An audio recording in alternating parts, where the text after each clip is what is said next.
Welcome to this episode of Secure Coding.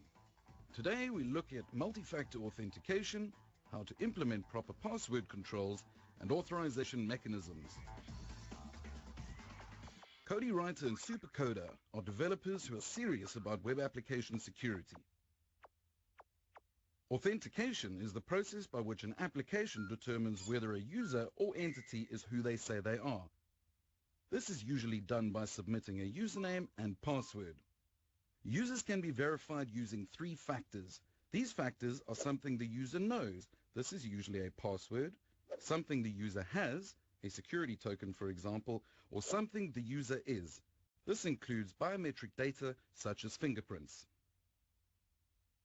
Sue, I just read that 46% of customers mistrust websites that solely make use of username and password for security, as they think it's too easy to break.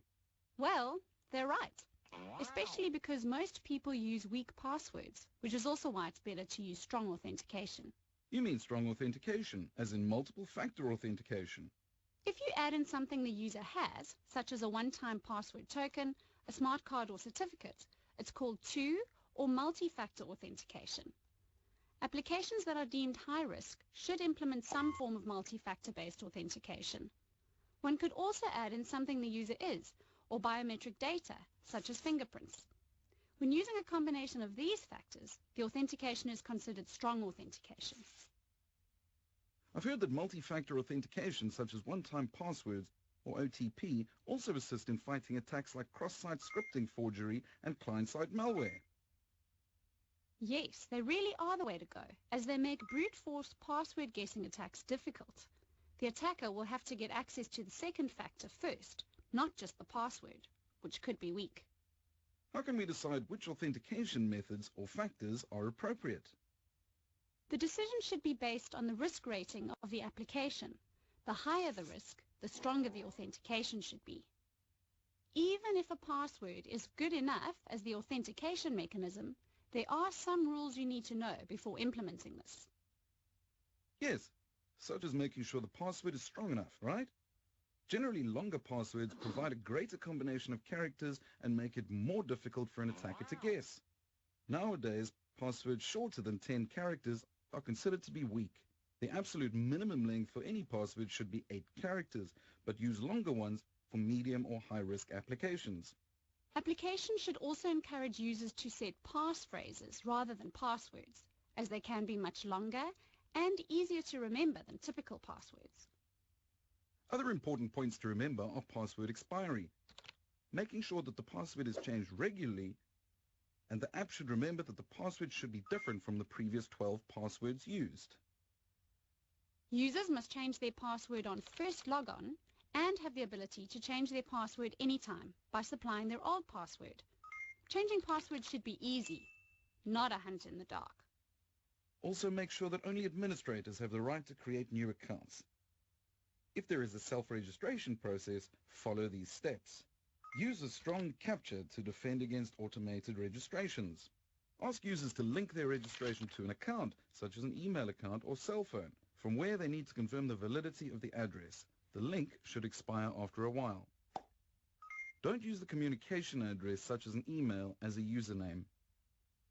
Unauthorized users should not be able to infer the validity of usernames on the system. An application should respond with a generic error message, regardless of whether the user ID or password was incorrect. It should also give no indication as to the status of an existing account. For example, a correct response would be, login failed, invalid user ID or password, as it does not indicate whether the user ID or password is incorrect. All applications must contain functionality to remove and lock user accounts, should the need arise. This is useful should an attack be detected from a specific user account. After a set number of consecutive failed login attempts, an account must be locked, after which it will need to be reset either by an administrator or by a secured self-service process. Yes, but be careful that once an application is locked, the account must automatically be unlocked after a set period of time.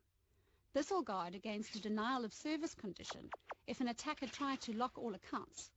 This significantly slows down attackers while allowing the accounts to reopen automatically for legitimate users. We must also about administrators being able to easily unlock user accounts, should this become necessary. If a password reset is required, users should be able to identify themselves in person or answer a series of secret questions that validate their identity. And last but not least, we have to ensure that passwords are transmitted only via TLS. This helps to prevent attackers modifying login form action or viewing the unencrypted session ID. Okay, shall we chat about authorization now? Well, authentication verifies who you are, while authorization verifies what you can do after successful authentication. For example, authorization determines if the user has access to a particular resource on the website, such as a web page or particular file. There are some typical problems with authorization. For example, many applications use the all-or-nothing approach. Once authenticated, all users have equal privileges. Authorization logic often relies on security by obscurity, or STO, by assuming that users will not find unlinked or hidden parts or functionality. And applications with multiple permission levels or roles often have conflicting permission sets.